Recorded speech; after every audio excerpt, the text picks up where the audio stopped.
The two suspects drove down this road right here. They came all the way down here, hopped up this curb, and drove through this family's backyard. And I can tell you that these roads are already slippery. We just got the confirmation literally about 5-10 minutes ago that it was a Wilmington police officer who had barricaded himself inside of an apartment here. It's been almost 10 hours now since this fire first broke out, but obviously you look behind me, you can still see the damage left behind. The smell of smoke is still out here. As a matter of fact, just a moment ago we saw smoke still coming from the top of this arcade. It is almost impossible to see a deer darting out in front of you, especially when you're on a dark road like this stretch of Independence Boulevard. The pageantry, the patriotism, and the passion of these fans is really lighting up this room right now. This rivalry goes back years and years and years. There's a state line between these two schools, but only 12 miles separates these teams.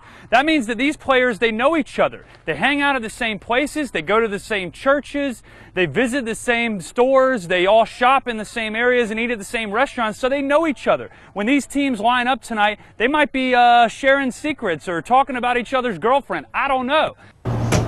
Walking into Town Hall, you'll notice several cameras around the building equipped with listening devices. Some say it's a major upgrade in security, while others are concerned that it may be an invasion of privacy. Ready? 1, 2, 3.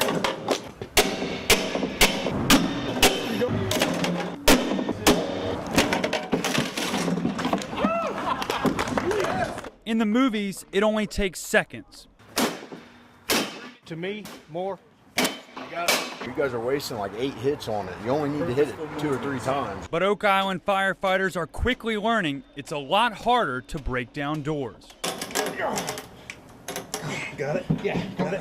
Well, here's where the problem lies. Originally, plans called to put the bike path on the far side of this retention pond, which was fine for many homeowners, but now plans have changed, and the town and Sunny Point want to put that bike path right here behind many homeowners' places, which for the folks who live in Carolina Sands, they say that's not okay. After a short struggle, Prince was shot and killed with his own gun. Now, nearly a decade later, Prince's family is still searching for justice. It happened out here in the back of the store when police say that on 2 separate occasions, a Walmart employee broke into the back of one of these trucks and stole over $1,000 worth of stuff.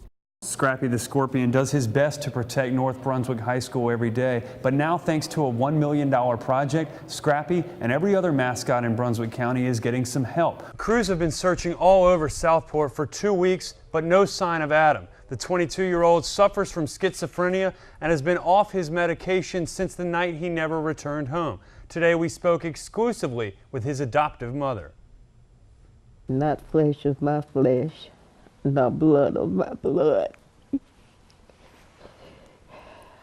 Aaliyah Muhammad can't hold back the tears as she tries to recite a poem in honor of her missing son. She adopted Adam Muhammad when he was 2 years old and has raised him on her own. Adam is a lovable person and he's easygoing. One thing about him, he's very trusting. Adam is my heart. It's like he's a part of me. 2 weeks ago, she drove Adam to work, but he still hasn't come home. Crews have been searching for any sign of him in Southport for weeks with no luck. A mystery that has truly shaken Aaliyah's spirit. It's like it's no life. No life. Since he's been gone, Aaliyah says her world has been turned upside down, lying awake at night, wondering where he is and if he's ever coming home. I'm worried. I'm nervous. And I know I shouldn't be smoking, but now I'm chain smoking. Keep my nerves calm. Southport Police Chief Jerry Dove says they're doing everything they can to find Adam. Our community is one of faith. We have faith in each other, trust in each other.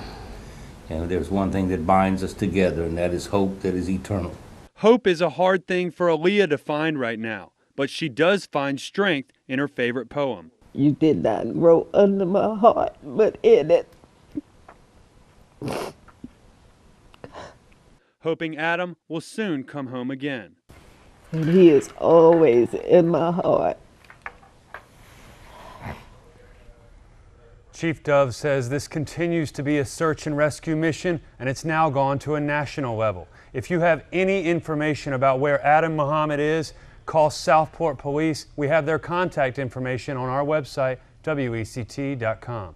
Reporting live, Ben Powell, WECT News. 18-year-old Brittany Rail was killed in a car crash on Memorial Day. WECT's Ben Powell talked to her family today. He's live with their emotional story for us. Ben? Yeah, John, coping with the loss of a loved one is extremely difficult, especially when it's someone's child. What makes it even harder is when a 5-month-old baby boy is left behind without his mother. It's hard to watch without shedding a tear. He knows. I know that's mommy. He knows. At only 5 months old, Brantley Rail doesn't know much about the world, but you can tell he knows what his mommy looks like. He'll know her name. He'll know who she is. He'll There'll see never pictures. be a day that there'll be a picture off my wall that of her mother will never come down. The Rail family is struggling to get by, coping with the loss of their daughter Brittany, who they say died too soon. She had care for everybody in the world. She's an outgoing redneck girl. A redneck girl with a love for her daddy. I'm waiting for the phone call. Daddy, you going out in your boat? Can I borrow something? And the phone don't ring no more. It's not there. I'll never hear from her, except when the Lord tells her to speak to me. Brittany was traveling down Mount Pisgah Road in Brunswick County on Monday morning when she fell asleep at the wheel. Authorities say her car hit a mailbox, overcorrected, crossed the street, and hit a tree. They say she was not wearing a seatbelt. A seatbelt can save your life. My daughter didn't have one on because she was only a mile and a half from home. She knew she'd make it. She didn't. Just buckle up. So just do it for your parents. Do it for yourself. Do it for your child. Just buckle up. Brittany was a graduate of South Brunswick High School. She had plans to go to nursing school at NC State. Now her family says she's in a better place. She's in heaven. She was a little baby again, laying there, and she's in peace. We've got memories and a lot of love for this girl. She was Daddy's little angel. Now, Brittany's family spent the day planning her funeral arrangements. The viewing is set for tomorrow evening, and the funeral will take place on Thursday. Reporting live, Ben Powell, WECT News. Good catch. Yeah! Part tennis, part ping pong, and part badminton. Pickleball is one of the fastest growing sports in America. You can play it anywhere. You don't need as much room. As you can see, we've got 4 courts on 1 tennis court, so it doesn't take up that much room. It can be played indoors and outdoors, and also it keeps people active.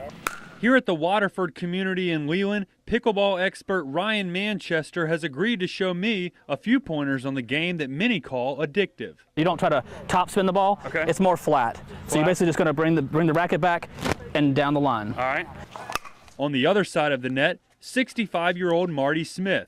Like most players, Marty's day normally begins with 2 hours of pickleball. It's just like table tennis. If you get to playing table tennis, the next thing you know, you want to play all the time. Pickleball the same way. Played on a surface that is 1/3 the size of a tennis court and using many of the same rules, this sport is low impact and easier on the joints, making it a popular choice for seniors.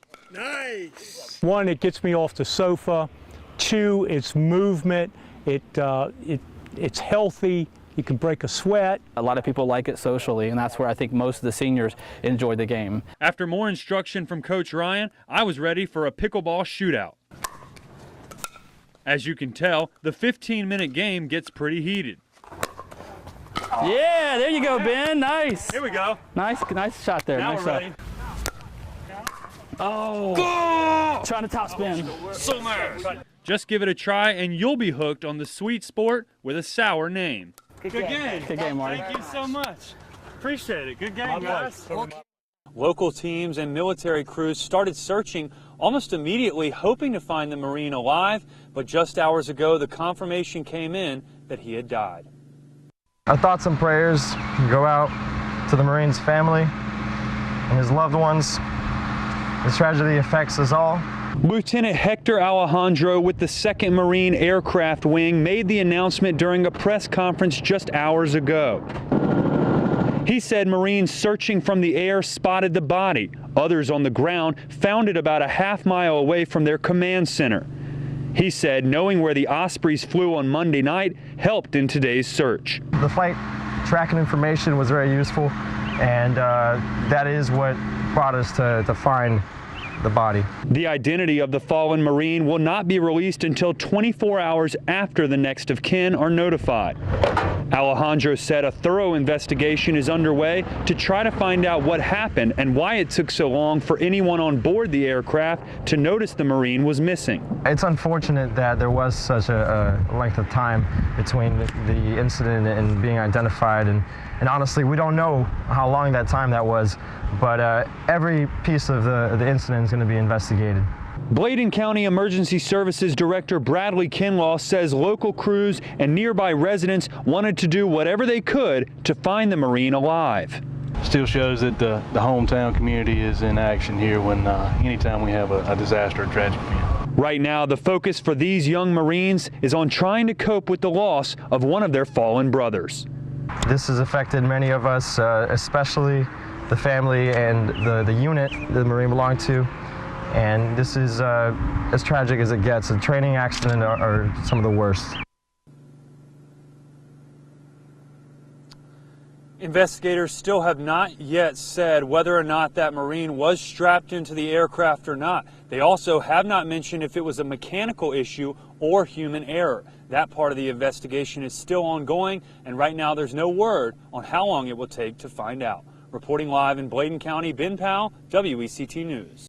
Ready, get a ball, get in your shooting position. Don't start till the music starts. Wait for it. Elbow in, knees bent, hand in the cookie jar when you follow through. Go! This isn't your ordinary PE class. Using your legs and following through. Good work. I made one. Good, good. Go get another one. Nick Westfall's fourth graders at Virginia Williamson Elementary are working on their shooting skills in a game of hula hut basketball. High and up like that. Really? Shoot as many balls as you can into the basket.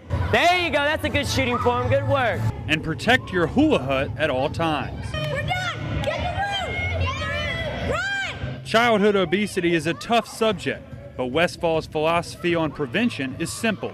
Keep kids active by setting a good example.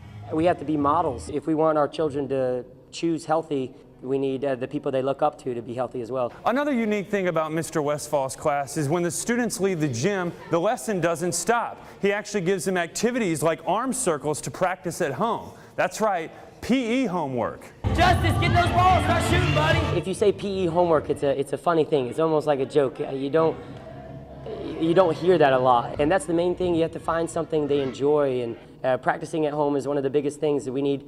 Parents on board with physical activity just like we need them on board with reading. And at the end of each activity session, there are still plenty of questions. So Westfall gathers the group together for one last reminder of what they learned. Metabolism is what? Burning calories. Burning calories.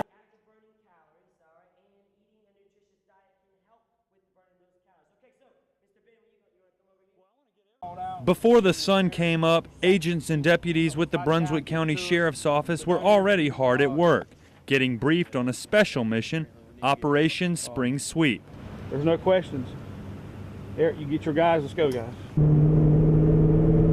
It's a race against the clock as deputies and detectives try to catch those wanted before they head out for the day. We try to move as quickly as possible because all of these folks are wanted on drug-related felonies. And where drugs are involved, many times guns are involved. By the time we get to the first offender's house, the people on the other side of the door aren't very happy. Get your hands off me. These agents have done their homework. For months, undercover officers have been researching suspects. Now it's time to hunt down more than 70 suspects facing over 200 narcotics charges. Our cameras are rolling as one person after another is arrested and taken away. Can I get these cameras out of my face? Get these cameras out of my face. After 6 straight hours of back and forth with the suspects, officers dropped by dozens of homes, moving down the list of accused drug dealers. And they all end up here at the Sally Port of the Brunswick County Sheriff's Office to be processed and taken to jail. By the end of the day, more than 50 people are in custody, and Sheriff John Ingram has a message for the rest. We did not come this far to give up. And if your name's on the list and you have not been arrested yet, I suggest you turn yourself in. And we want to make sure that we look into everything and try to get these people off the street. And with 50 drug arrests in just one morning, the streets are already a lot safer. Reporting in Brunswick County, Ben Powell, WECT News.